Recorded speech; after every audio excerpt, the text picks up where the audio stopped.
Agartala rail station থেকে 200 বোতল নিষিদ্ধ কফ সিরাপ সহ আটক একজন।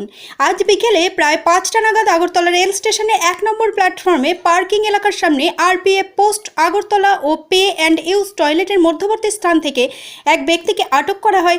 আটক ব্যক্তির নাম মার্তাণ্ড জ্যোতি দত্ত, বয়স 48। তিনি প্রয়াত কিরিটি জ্যোতি দত্তের পুত্র এবং পূর্ব চান্দিনামুড়া ভাটি অভয়নগর পশ্চিম আগরতলা থানার বাসিন্দা। তল্লাশি চালিয়ে তার পিঠে বহন করা ব্যাগ থেকে মোট 200 বোতল সন্দেহভাজন নিষিদ্ধ মাদকদ্রব্য আরটি-রেক্স কফ সিরাপ উদ্ধার করা হয়। উদ্ধার হওয়া কফ সিরাপগুলি কালোবাজারি মূল্য আনুমানিক 3 লক্ষ টাকা বলে জানা গেছে। অভিযুক্তকে আটক করে উদ্ধার হওয়া নিষিদ্ধ কফ সিরাপ জব্দ করা হয়েছে। এই ঘটনায় আগরতলা জিআরপিএস থানায় 226 জিআরপি 038 নম্বর মামলা রুজু করা হয়েছে। তার বিরুদ্ধে এনডিপিএস আইন 1985 এর 21C 29 ধারায় মামলা দায়ের করা হয়েছে।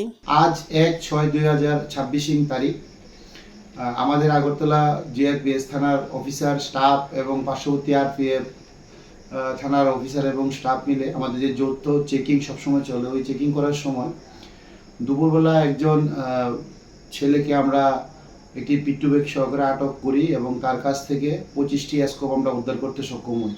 তারপর বিকেলবেলা আবার আমরা আরেকজন লোককে আটক করতে সক্ষম হই, যার কাছ থেকে একটি ট্রলি ব্যাগ এবং পিট্টু ব্যাগ থেকে মোট 200টি অবৈধ কফ সিরাপ আমরা উদ্ধার করতে সক্ষম হই। এই কফ সিরাপগুলোর বর্তমান কালোবাজারি মূল্য হবে প্রায় 4 লক্ষ টাকা। তারপর আমরা এই দুজন ব্যক্তির বিরুদ্ধেই দুটি পৃথক এনডিপিএস ধারায় মামলা গ্রহণ করি এবং তাদেরকে যে প্রাথমিক জিজ্ঞাসা আমরা করি এবং জিজ্ঞাসা করার পর জানতে পারি দুজনেই তারা এই মালগুলো আলাদা আলাদা ট্রেনে করে তারা বাইরের থেকে এগুলা পাচার করে নিয়ে এসেছে এবং আগরতলাতে এগুলা তারা বিক্রি করবে বলে। তারপর আমরা তাদেরকে অ্যারেস্ট করি এবং আগামীকালকে তাদেরকে আমরা আদালতে প্রেরণ করব।